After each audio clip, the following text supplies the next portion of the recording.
औज़ुबिल्लाहि मिनश्शैतानिर्रजीम बिस्मिल्लाहिर्रहमानिर्रहीम रब्बिश्रह ली सदरी व यस्सिर ली अमरी वहलुल उक़दतम मिन लिसानी यफ़क़हू क़ौली सुब्हानक ला इल्म लना इल्ला मा अल्लमतना इन्नका अंतल अलीमुल हकीम।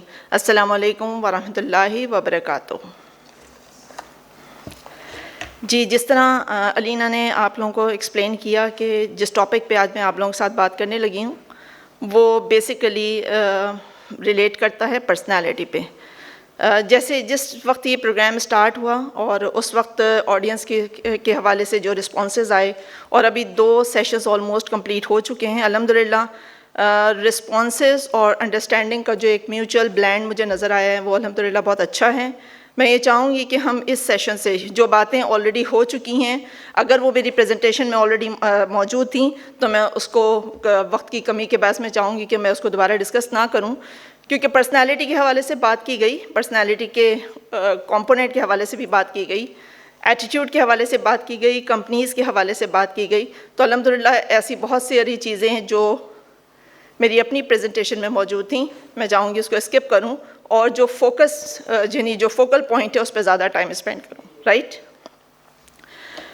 अगर हम बात करें पर्सनालिटी की तो यहाँ पे मुझे कोई अगर ये बताएं कि हमारी मिरर यानी जब हम आईना देखते हैं तो उसकी एक स्पेसिफिक मसनून दुआ है, किसी को याद है वो दुआ?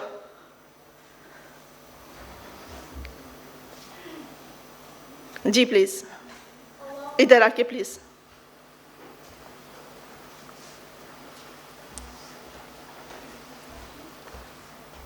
अल्लाहुम्मा हसनता खल्की फ़हसिन खुलुकी फ़अहसिन खुलुकी।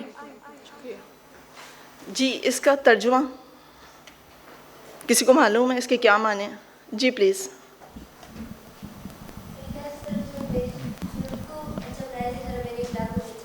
माशाअल्लाह, जज़ाकल्लाह। देखिए, यही वो फोकल पॉइंट है। अगर मैं कहूँ कि अगर आज की प्रेजेंटेशन को सेंट्रल आइडिया या थीम आपको दूं तो वो यही है कि इस मसनून दुआ की डिस्क्रिप्शन है। पर्सनालिटीज़ कैसे बनती हैं, उनके कंपोनेंट्स क्या होते हैं, वो कौन से ट्रेट्स हैं जिनको हमें अवॉइड करना है, वो कौन से कंपोनेंट हैं जिनको हमने अडॉप्ट करना है, वो कौन से स्किल्स हैं जो रिक्वायर्ड हैं इन तमाम काम को करने के लिए।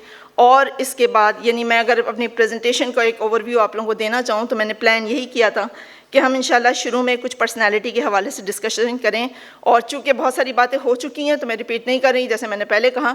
तो बस एक चीज़ आप लोगों के साथ डिस्कस करूं कि पर्सनालिटी के हवाले से अगर आप पेंडुलम आप लोगों ने अपनी ज़िंदगी में देखा होगा ना, पेंडुलम देखा होगा ना आप लोगों ने? पेंडुलम का इस टॉपिक के साथ कोई ताल्लुक़ है? अच्छा, मैं बहुत चाहती हूँ कि हाथ भी चलते रहें साथ साथ। एनीवेज, जी, पेंडुलम का है ना, इस एक्सट्रीम से यहाँ और यहाँ से यहाँ एंड देन जी जी नहीं, ऐसा नहीं जी। सिर्फ आप इमेजिन करें, पेंडुलम को इमेजिन करें तो आपने देखा ये 2 एक्सट्रीम्स होती हैं ना, they go this side, they go this side and afterward जी। जो बैलेंस, जो पर्सनालिटी है ना, वो बैलेंस पर्सनालिटी ही डिज़ायर्ड पर्सनालिटी है। हमें एक्सट्रीमिज़म पे नहीं जाना। और वो ये चीज़ें कौन सिखाता है? ये हमारा इल्म सिखाता है। तजर्बे आपको एक लिमिट तक लेके जाते हैं। आपने अपनी अम्मी से, अपनी टीचर से, अपने फादर से, अपनी सोसाइटी से बहुत कुछ सीखा, बहुत कुछ देखा, लेकिन वो कौन सा एलिमेंट है जो आपको आगे लेके जाता है, जो आपको इनफैक्ट रिक्वायर्ड है? वो आपकी अवेयरनेस है, वो आपका इल्म है। और मैं ज़रूर ये कहूँगी कि ये इस तरह अल-खिदमत फाउंडेशन के हवाले से कि सोसाइटी को इतनी इस वक्त इतनी यानी अगर हम अपने इर्द गिर्द देखें तो इस कदर सेल्फिश, पूरे वर्ल्ड में हर चीज़ सेल्फिशनेस पे बेस करती है। अगर आपको मुझसे फ़ायदा है तो मेरे और आपके रिलेशनशिप ठीक हैं, अगर आपको मुझसे फ़ायदा नहीं है तो रिलेशनशिप ठीक नहीं है। 80 से 90% सिचुएशन ऐसे ही है। एम आई राइट और नॉट? लेकिन आप ये देखें कि अल-खिदमत फाउंडेशन वुमेन विंग इस वक्त प्लान करके यानी फ्री ऑफ कॉस्ट अगर आपकी ज़िंदगियों को बेहतर करने के लिए वो स्किल और वो सेशंस प्लान करते हैं तो डेफिनेटली हमें उसको एक्नॉलेज करना चाहिए।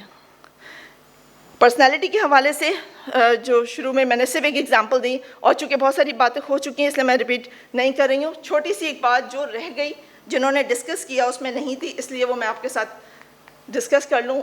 जो कंपोनेंट्स की बात की जाती है ये ज़रूर हमें अपने माइंड में रखना चाहिए। एक छोटी सी डेफिनेशन में चाहूँगी आप लोगों के साथ डिस्कस कर लूँ। A characteristics way of thinking, feeling and behaving. Attitude पे बात हो चुकी, एटीट्यूड और बिहेवियर का फ़र्क आपको पता होना चाहिए, ठीक है। कौन से हैं जो अंडर द ग्राउंड हैं, वो कौन से एलिमेंट है जो अंडर द ग्राउंड है, और वो कौन से एलिमेंट है जो ऑब्जर्वेबल हैं, ठीक है। Personality embraces moods, attitude and opinion. It is the most clearly expressed in interaction with other people. It includes behavioral characteristics, both inherent and acquired, that distinguish one person from another and that can be observed in people's relation to the environment and the social group. ये आपको dictionary की definition दिखा रही हूँ। अच्छा, ये मैं हमेशा, ये मेरा अपना एक स्टाइल है और मैं चाहती हूँ कि जब हम किसी मौजू पे बात करें तो we should be very confident on the keywords. आप पूरा सेशन अटेंड करके चले जाएं और आपको यही नहीं मालूम कि पर्सनालिटी क्या चीज़ थी और पर्सनालिटी के कंपोनेंट्स क्या हैं। यहाँ पे इतने थोड़ी सी मुद्दत में, या यानी अगर कुछ हमारे पास 25 या 30 मिनट्स हैं तो 25 और 30 मिनट्स में ये पॉसिबल नहीं है कि हर चीज़ आपको एक्सप्लेन कर दी जाए, लेकिन 25 और 30 मिनट्स में ये ज़रूर पॉसिबल है कि आपको वो थॉट प्रोवोकिंग एलिमेंट्स दे दिए जाएं जिस पे आप जाके ख़ुद सर्च कर सकें, ख़ुद अपनी चीज़ों को इम्प्रूव कर सकें।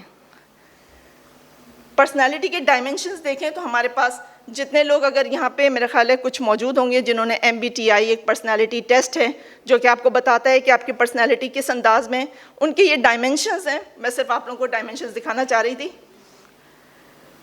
अगर नंबर 1 को देखें तो एक्सट्रोवर्ट पर्सनालिटी और इंट्रोवर्ट पर्सनालिटी, इसके कुछ इंडिकेटर्स हैं, कुछ क्वेश्चंस हैं।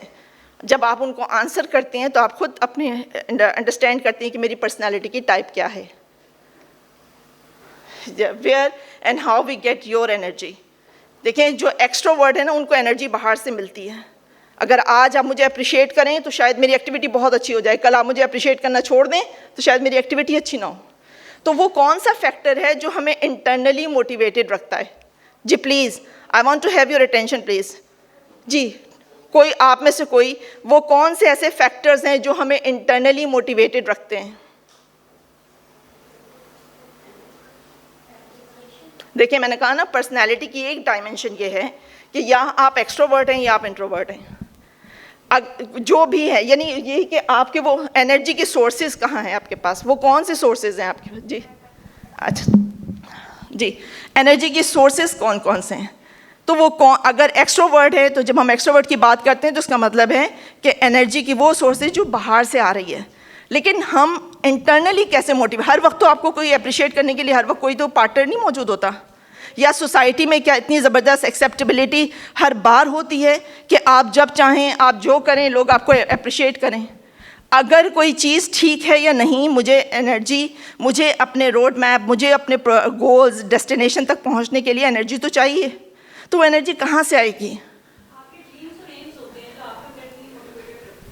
मेरे ड्रीम्स और एम्स मुझे इंटरनली मोटिवेटेड रखते हैं। लेट्स सपोज लोगों को अभी आज इस सेशन के बाद मेरा ख्याल है शायद ये अंदाज़ा हुआ होगा कि ड्रीम्स की क्या अहमियत है, लेकिन इससे पहले, आज से पहले भी तो डिस्कशन हुई होगी ना। वो कौन से फैक्टर्स हैं, इसके अलावा वो कौन से ऐसे फैक्टर्स हैं जो आपको इंटरनली मोटिवेटेड रखते हैं?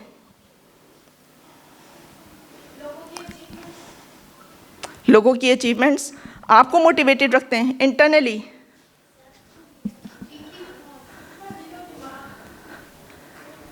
जी चलें, मैं ये जो अल्लाह ताला से, जब आपका रिलेशन अल्लाह के साथ है ना, कि आपकी एक्सपेक्टेशन सिर्फ अल्लाह के साथ हो, आपकी इंटेंशन कितनी क्लियर है, जो कुछ आप कर रहे हैं वो आपको इंटरनली मोटिवेटेड रखता है। ठीक है, हमें इंटरनली मोटिवेटेड कौन सी अल्लाह की ज़ात रखती है। अगर मेरा यकीन है कि मेरी इंटेंशन क्लियर है, मेरी इंटेंशन ठीक है, तो नताइज अच्छे हों या बुरे हों, मैं इंटरनली मोटिवेटेड रहूँगी। जैसे अभी इससे पहले वो ये कह रही थी कि हमारा रिज़ल्ट अच्छा नहीं आया, हम डिमोटिवेटेड हो गए। तो ये वो तमाम चीज़ें जो हमें अपनी जो बेस लाइन है उसको क्लियर करने की ज़रूरत है। बहरहाल, इसी तरह आपके सेकंड डायमेंशन है कि how you take in information, यानी कोई ख़बर आपको मिलती है तो आप उसको कैसे प्रोसेस करते हैं। ये इंशाल्लाह मेरी प्रेजेंटेशन के आखिर में मैंने जो हमारी यूथ हैं उसके डिफरेंट रोल्स में एक अगर आपका डिफरेंट रोल ये है कि आप एक स्टूडेंट हैं, एक प्रोफेशनल हैं, तो प्रोफेशनल से एक मुस्लिम स्टूडेंट एक मुस्लिम प्रोफेशन कैसे बनाएं, उनके क्या रोल्स हैं, उनके चैलेंजेस क्या हैं, और इंशाल्लाह आखिरी में मैंने ये रखा है कि आप लोग कम से कम वो टेक अवे ज़रूर लेके जाएं जिससे आप खुद इसको प्रोसीड कर सकें। जी, एक तरीक़ाकार ये है कि खुदा ना करे कोई इन्फॉर्मेशन आपके पास आती है, अच्छी भी इंफॉर्मेशन अच्छी भी हो सकती हैं और बुरी भी। इंफॉर्मेशन को आप कैसे प्रोसेस करते हैं, this is very important. Should we stop?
About कि डायमेंशंस ऑफ पर्सनालिटीज़ जो हैं वो 4 हैं। नंबर 1 जिसमें हम एक्सट्रोवर्ट या इंट्रोवर्ट को मेजर करते हैं, और वो ये इन शॉर्ट अगर ये कहें कि एक्सट्रोवर्ट और इंट्रोवर्ट अगर कोई पर्सनालिटी है, इट मीन्स कि उनकी जो सोर्सेज ऑफ एनर्जीज़ हैं वो क्या हैं, वो इंटरनल है या एक्सटर्नल है। ठीक है। नेक्स्ट है हमारे पास सेंसिंग या इंट्यूशन, जिसका मतलब ये है कि आप इंफॉर्मेशन को कैसे प्रोसेस करते हैं। आप देखें इस वक्त फ्लड ऑफ इंफॉर्मेशन हमारे पास मौजूद है। इस वक्त बच्चियां पढ़ रही हैं अपने यूनिवर्सिटीज़ कॉलेजेस में, बहुत सारी इंफॉर्मेशन। लेट सपोज आपको कोई प्रेजेंटेशन तैयार करनी होती है, आपको कोई अपने आर्टिकल्स बनाने, कुछ भी आपने तैयार करना हो, तो आपके लिए इंफॉर्मेशन तो बहुत हैं। इंफॉर्मेशन की एक्सेस, एसेस और एनालाइजिंग, ये एक स्किल है जो हमें सीखनी है। ये एक स्किल के ना होने की वजह से इससे रिलेटेड जब आप काम करने बैठते हैं, खुद आप इवैल्यूएट कीजिएगा कि आपका कितना टाइम वेस्ट होता है। और इससे पहले भी मेरा ख्याल इसी फोरम पे मैंने सुना कि सबसे बड़ा एसेट, और हम सब जानते हैं कि हमारी ज़िंदगियों में सबसे बड़ा जो अहम तरीन एसेट है वो हमारा टाइम है। इसके बाद थिंकिंग या फीलिंग, आप डिसीजन किस बेस पे करते हैं, ये हैं वो पर्सनैलिटीज़ के ट्रेट्स। आपने देखना है कि सिचुएशन आपके सामने आती है तो आप किस तरह, आप ज़्यादा थिंकिंग की यानी एक फीलिंग्स हैं, या आप प्रोज एंड कॉन्स देखने के बाद डिसाइड करते हैं। उसके बाद है जजिंग और perceiving, how do you order your life, यानी आप अपने डे को कैसे मैनेज करते हैं, आप अपने डेली लाइफ को कैसे मैनेज करते हैं। आपके मुख्तलिफ रोल्स में मुख्तलिफ रिस्पॉन्सिबिलिटीज़ हैं, उन तमाम रोल्स एंड रिस्पॉन्सिबिलिटीज़ को किस ऑर्डर में परसू किया जाता है, किस ऑर्डर में डाला जाता है।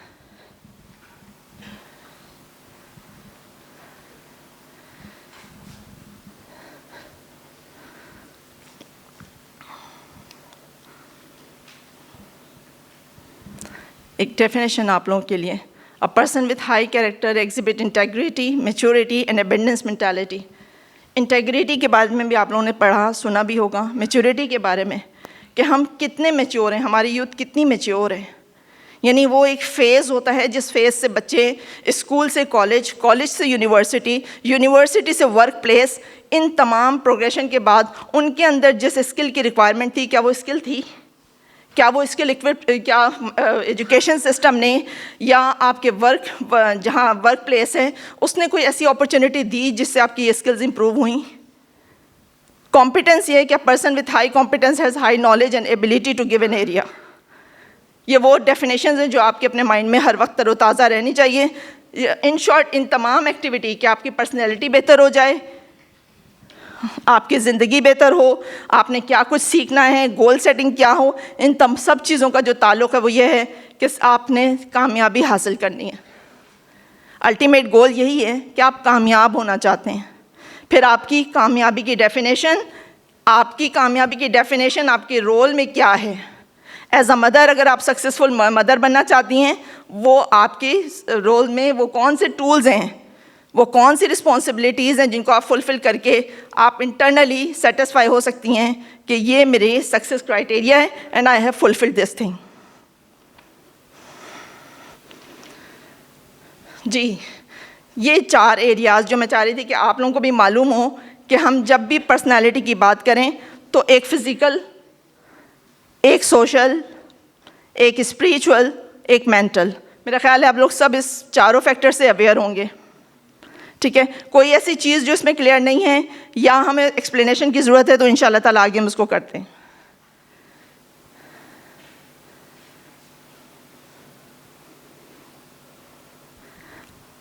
आपकी प्लानिंग, सेल्फ मैनेजमेंट, आप लॉन्ग टर्म प्लानिंग करते हैं। आपकी ऑर्गेनाइजेशन, यानी जिनको ड्रीम्स की बात की गई थी ना, विजन, मिशन, वो ड्रीम्स के साथ आपने कुछ अपने रूल्स, कुछ गोल्स अपने आइडेंटिफाई करने हैं अपने मुख्तलिफ रोल में, अपने मुख्तलिफ अपने वीक्स को कैसे प्लान करना है, अपने लॉन्ग टर्म्स को कैसे प्लान करना है।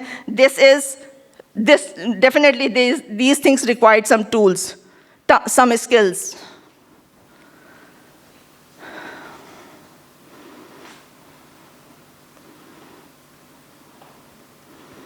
ज़िंदगी में कई बार आपको कई डिसीशंस लेने होते हैं। आज आप लोगों को यहाँ आना था, यकीनन आपने अपने पूरे डे को प्लान किया कि what need to be put first, ठीक है। ये है आपकी पर्सनल मैनेजमेंट। आप लोगों में से ज़ाहिर है जितनी हाउस वाइफ हैं, बच्चियाँ हैं, जिनकी अपनी कुछ ना कुछ रिस्पॉन्सिबिलिटीज़ होंगी, और आपने उन सबों को ऑर्डर किया, ठीक है, ऑर्गेनाइज़ किया, ताकि आज का जो आपका टारगेट है आप उसको मीट कर सकें। सो ये जो एलिमेंट्स आपके सामने नज़र आ रहे हैं, connect to the mission, review roles, identify goals, organize weekly, exercise integrity and evaluate. Zubair Mansoori साहब ने और इसके बाद जो दूसरी थी सबा भट्ट साहिबा ने इन तमाम चीज़ों पर बहुत अच्छी तरह बात की। हम ज़िंदगी में जो फार्मूला हमारे माइंड में होता है किसी भी चीज़ को हासिल करने का, वो हम कहते हैं इनको 4 कंपोनेंट में डाल दें, और वो चारों कंपोनेंट में अगर हमारी नज़र हो तो हम अपना जो टारगेट है वो अचीव कर लेते हैं। जी, सबसे पहले अगर आपके माइंड में है वो कौन से कंपोनेंट्स हैं?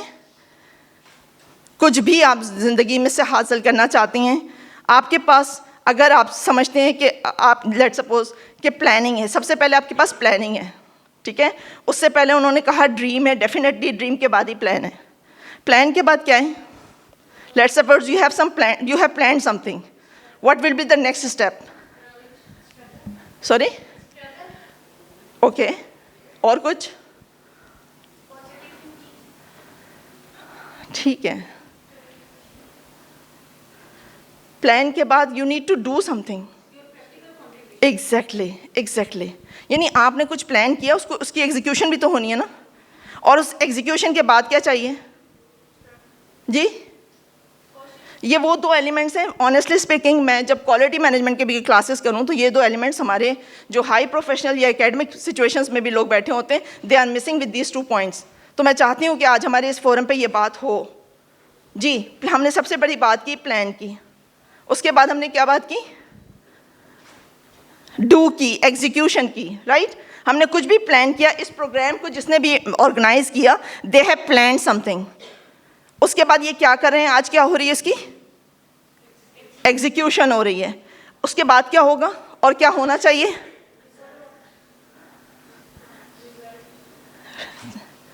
Follow up. उन्होंने किसी ने कहा इधर से रिजल्ट का, बिल्कुल ठीक है। अगर मैं उसको कहूँ कि मॉनिटरिंग एंड मेजरमेंट, तो मेरा ख्याल है बात उसके साथ साथ है, ठीक है। उसके बाद क्या होना चाहिए? प्लान हो गया, एग्जीक्यूशन हो गई, मॉनिटरिंग हो गई, उसके बाद क्या होना चाहिए? लास्ट स्टेप जी, माशाल्लाह, दैट्स वंडरफुल। जी, ये वो हैं 4 कंपोनेंट्स हैं। अगर आप ज़िंदगी में कोई भी काम, अपने मुख्तलिफ रोल को आइडेंटिफाई करें, कुछ भी आप करना चाहते हैं, आपकी प्लानिंग, आपकी एग्जीक्यूशन, उसका चेक, और उसके बाद इवैल्यूएट। वो जो इवैल्यूएशन है वो ये बताता है, देखें जो चेक है ना वो ये बताता है कि राइट या रॉन्ग, 80%, 20%, 30%, वट एवर। लेकिन अगर आपने उसको इम्प्रूव करना है, उस प्रैक्टिस को इम्प्रूव करना है, तो इसके लिए आपको इवैल्यूएशन चाहिए। उसके बाद आप अपना कोई एक्शन प्लान बनाएंगे कि ये स्ट्रेंथ थी प्रोग्राम की, ये वीकनेसेस है प्रोग्राम की। So for the next time we need to look into this matter. ठीक है जी।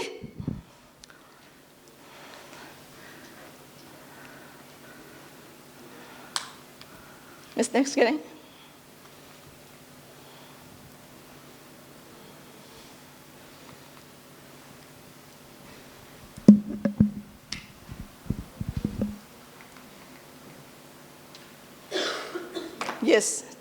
Yes.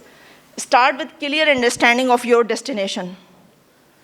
हम मल्टीटास्किंग, मैं आप लोगों के साथ ये भी आज शेयर कर दूं कि हम समटाइम्स बहुत अप्रिशिएट करते हैं सोसाइटी में कि फ़लाँ शख्स बहुत अच्छी तरह जो ना वो बहुत सारी चीज़ों को प्लान करता है और वो मल्टीटास्किंग करता है। ये सुना होगा ना, ये बहुत फेमिलियर होंगे आप लोग के मल्टीटास्किंग आपके नज़र में, आपके पर्सपेक्टिव से क्या कहना चाहती हैं? मल्टीटास्किंग एक अच्छी प्रोडक्टिव एक्टिविटी है या नहीं? करना चाहिए या नहीं? जी स्टूडेंट्स यहाँ पे कोई मुझे रिस्पॉन्स करें, कोई रिस्पॉन्ड ऐसे करें जिससे मुझे अंदाज़ा हो कि multitasking is a good approach और नॉट। कौन कह रहा है गुड है? जी प्लीज़ जल्दी बेटा, टाइम शॉर्ट है, हैंड रेस कर लें जिनकी नज़र में, जिनके पर्सपेक्टिव ये हैं कि मल्टीटास्किंग एक गुड अप्रोच है। ठीक है, कितने ऐसे हैं जो कहते हैं मल्टीटास्किंग गुड अप्रोच नहीं है? जो कहते हैं उनमें से एक ऐसे एलिमेंट जिसको आप कह रहे हैं कि हाँ मल्टीटास्किंग जो है वो एक गुड अप्रोच है। जी कोई एक पॉइंट। मल्टीटास्किंग से कॉन्फिडेंस मिलेगा? अच्छा, और जो ये कहते हैं कि अप्रोच ये अच्छी अप्रोच नहीं है, उसके कोई एक पॉइंट। जी एग्जैक्टली देखें, मैं बिल्कुल ये नहीं कह रही कि मल्टीटास्किंग बिल्कुल एक अच्छी चीज़ है, या हमें एक्सट्रीम पे जाना ही नहीं चाहिए। कुछ काम ऐसे हैं जिनमें माइन्यूट डिटेल्स नहीं रिक्वायर्ड हैं। When you don't need minute details you can move on for the multitasking. लेकिन हमारे माइंड को जो एक प्रोडक्टिव काम है उसके लिए डिटेल्स रिक्वायर्ड हैं, और वो डिटेल्स उसी वक्त होंगी जब आप फोकस करेंगे। जब हम एट अ टाइम 4 काम करते हैं ना, तो हमारे माइंड को टाइम नहीं मिलता कि वो फोकस करे, जिसकी वजह से काम की क्वालिटी, बज़ाहिर तो ज़रूर लगता है कि काम बहुत सारे काम हो गए, लेकिन काम की क्वालिटी नहीं होती। ठीक है जी, नेक्स्ट। तो इस वक्त आपको कहाँ पहुँचना है, इसके लिए आपने तय करना है। उसके बाद आपने फोकस होकर सोचना है कि मल्टीटास्किंग से मुझे वहाँ तक पहुँचना है या मुझे प्लान करके वहाँ तक पहुँचना है। जी बीइंग इज सीइंग। जी नेक्स्ट। जी ये this is very important. Different people at different same situation react differently. ऐसा होता है ना, मुख्तलिफ एक ही सिचुएशन है, मुख्तलिफ लोग मुख्तलिफ तरीक़े से बिहेव करते हैं। उन्होंने मंसूरी साहब ने भी शायद एक जिक्र किया कि रिएक्टिव, या शायद बिस्सबा बट ने कि कुछ रिएक्टिव लोग होते हैं, कुछ प्रोएक्टिव लोग होते हैं। चलें, अब टाइम चूँकि शॉर्ट है और इतना मैं नहीं आप लोगों के साथ पूछना चाहती। नेक्स्ट स्लाइड पे जाइए। कुछ इंडिकेटर्स हैं आपके सामने कि रिएक्टिव लोग क्या, उनके अल्फाज क्या होते हैं, उनकी अप्रोचेज़ ये होती हैं, there is nothing I can do. जबकि प्रोएक्टिव अप्रोच जिनकी होती हैं वो कहते हैं let's look at our alternatives, that's just the way I am. बस मैं जैसी हूँ वैसी ठीक हूँ। एक तरीक़ेकार यह है ज़िंदगी का कि मैं जैसी हूँ मैं वैसी ठीक हूँ। लेकिन दूसरा तरीका क्या है? I can choose the different approach. ठीक है, अगर आपको इस सोसाइटी में रहना है, सोसाइटी की एक्सेप्टेबिलिटी के लिए एडेप्टेबिलिटी एक स्किल है जो हम सबों को रिक्वायर्ड है, स्पेशली यूथ को रिक्वायर्ड है। He makes me so mad, they won't allow that, I have to do that. देखें अल्फाज देखें, मुझे ये करना पड़ेगा, I have to do that. और उधर क्या है? I will choose an appropriate response, I can create an effective presentation. I cannot। एक ही सिचुएशन है, सामने वाले एक कहते हैं, एक कैटेगरी या एक ग्रुप ये कहते हैं I cannot, दूसरा कहता है I choose, एक कहता है I must, यानी कंपल्जन है इसमें। अल्फाज की बारीकी को जानने की कोशिश करें, इसमें कंपल्जन है। और दूसरा कहता है I prefer। तो इन तमाम चीज़ों का ताल्लुक़ आपके ड्रीम से है, इंटरनल मोटिवेशन से है, ठीक है जी। इफ़ ओनली, अगर मजबूरी हुई तो करना पड़ेगा, वो कहते नहीं आई विल, ये फ़र्क है दोनों में। तो जाहिर है जैसी सोच है लाइफ स्टाइल भी डिफरेंट होता है फिर उनका, ठीक है जी। नेक्स्ट जी, this is also very important. आप में से कितने ऐसे लोग हैं जिन्होंने स्टीवन कोवी को सुना भी होगा और उनकी प्रेजेंटेशंस वगैरह अटेंड भी की होंगी, मेरा ख्याल है। हैं आप में से कोई? स्टीवन कोवी, 7 हाईली इफेक्टिव पीपल। जी, आपने ये वर्ड सुना हुआ है? सर्कल ऑफ कंसर्न और सर्कल ऑफ इन्फ्लुएंस सुना हुआ है आपने? कुछ जानती हैं इसके बारे में?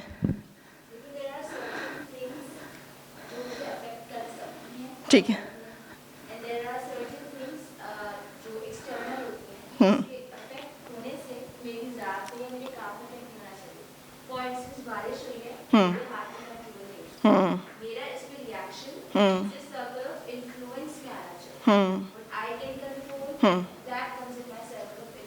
इन्होंने मेरा काम बहुत आसान कर दिया। बिल्कुल ठीक है। देखें, ये जब हम अपनी लाइफ में होते हैं ना, हम ऑपरेट करते हैं अपनी लाइफ को इन सर्कल्स में, और समझ लें कि हमारे पास ये 2 ऑप्शंस हैं।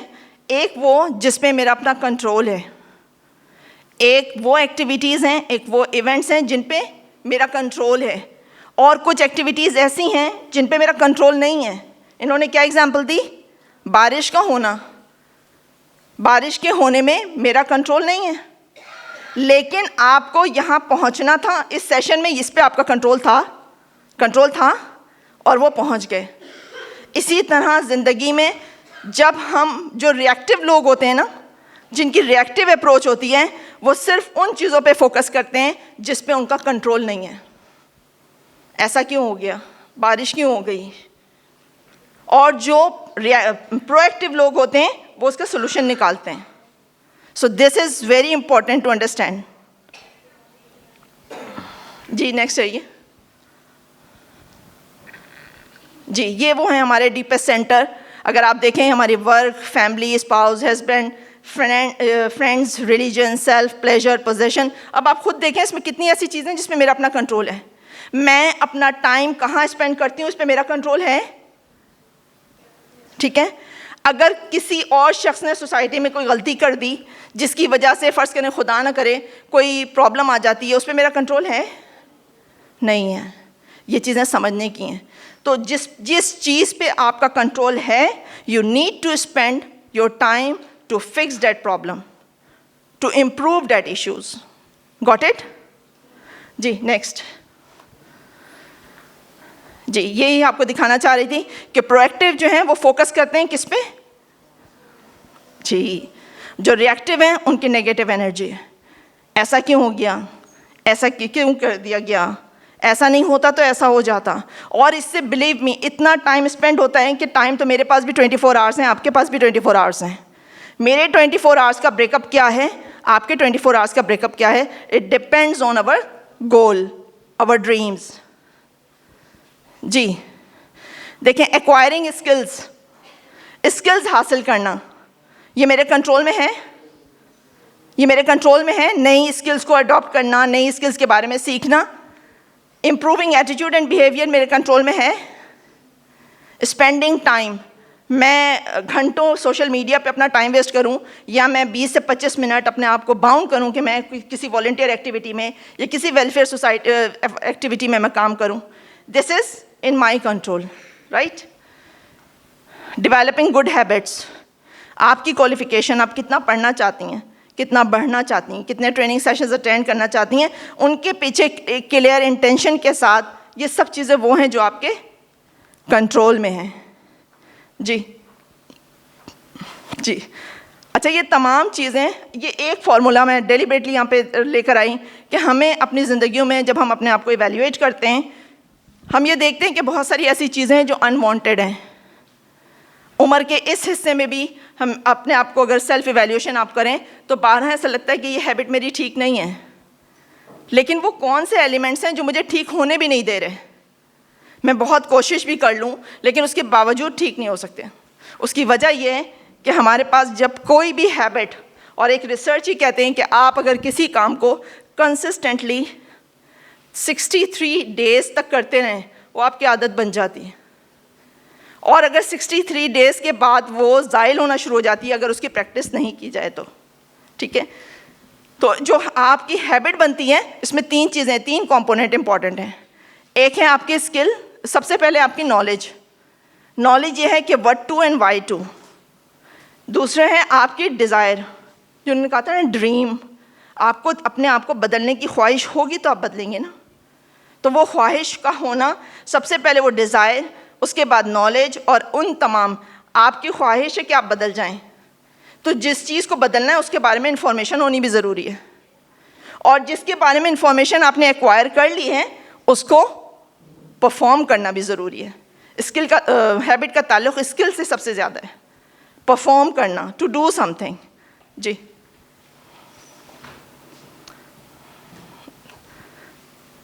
ये मुख्तलिफ, जी, ओके ओके, क्विकली आप नेक्स्ट, टाइम चूँकि शॉर्ट है, मैं नेक्स्ट उस पर जाती हूँ। जी आगे जाएं, ये we have discuss this thing. Okay, आगे जाएं। नेक्स्ट,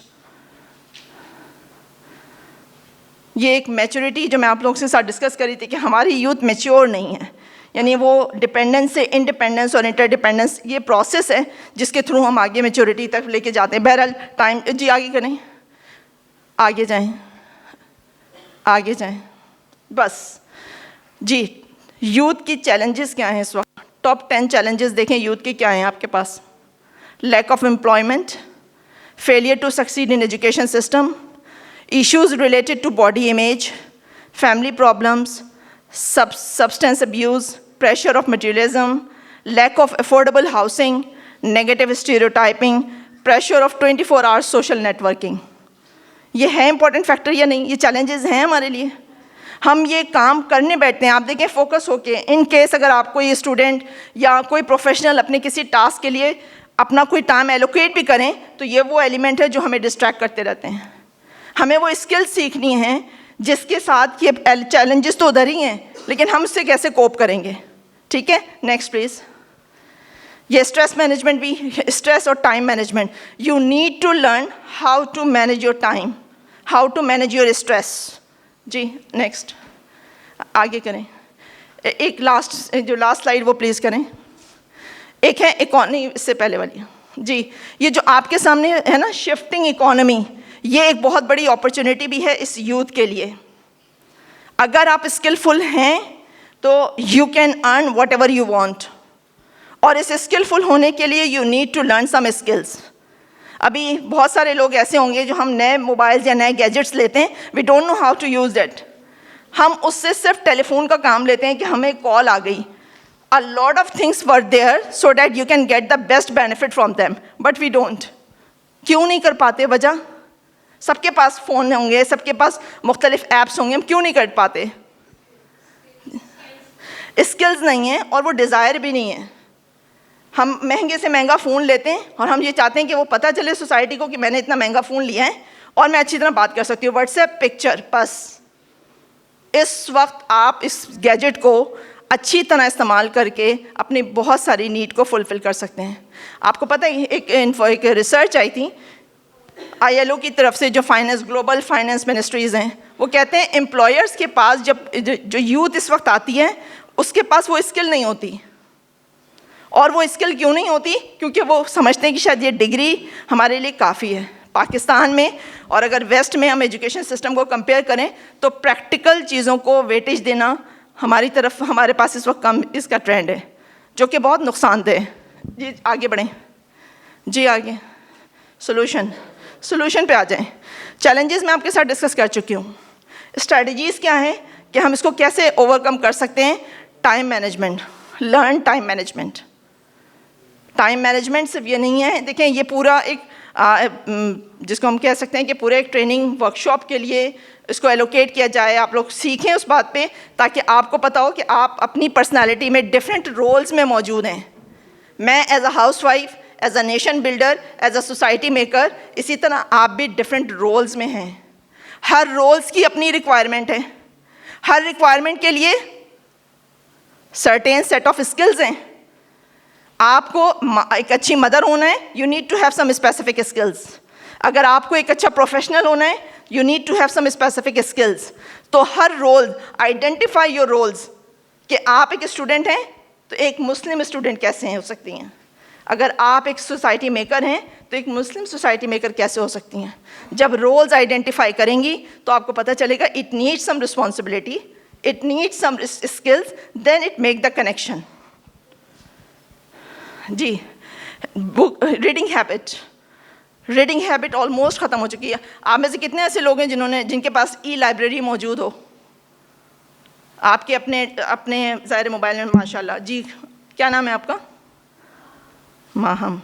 जी, इधर से भी आपने किसे ई library. This is one of my advice कि प्लीज़ अपने आप को इंगेज करें, अपनी ई लाइब्रेरी डेवलप करें. वो प्रेजेंटेशंस, वो ऑडियोज़, वो लेक्चर्स जो आपको मोटिवेट करते हैं, definitely you will get the benefits of them. Physical activity, हमने 4 कंपोनेंट शुरू में पढ़े थे ना, जिसमें फिज़िकल, स्पिरिचुअल, ये तमाम फैक्टर्स आ रहे थे. You need to be fit also. और ये इस प्रोग्राम के स्टार्ट में मैंने एक दुआ पढ़ी थी उन्होंने, बच्ची ने, जिस पे कहा था कि अल्लाह ताला आपने जो मुझे फ़िज़िकल फॉर्म अगर बेहतर दी है तो मेरे अखलाक को भी बेहतर कर दें. तो जो कुछ ज़ाहिरी नज़र आ रहा है सिर्फ this is not only required, इसके पीछे एक पूरी स्पिरिचुअल पर्सनैलिटी मौजूद है. Excuse me. वो स्पिरिचुअल पर्सनैलिटी की अपनी नीड है. जिस तरह मुझे अच्छे दिखने के लिए एक्सक्यूज़ मी, मुख्तलिफ कप नहीं, पानी है, सॉरी, एक्सक्यूज़ मी.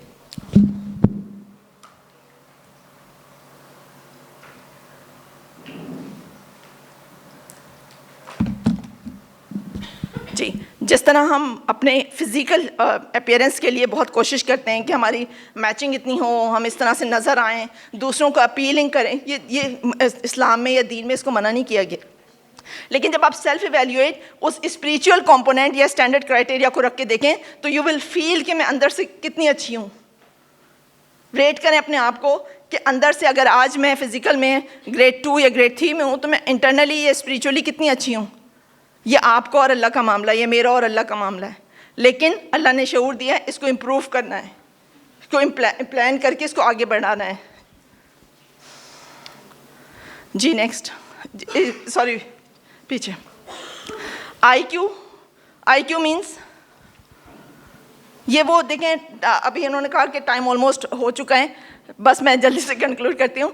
IQ, ये 4 चीज़ें आपके सामने लिखी हुई हैं प्रेजेंटेशन में. आप ये देखें, IQ, EQ, SQ और HQ.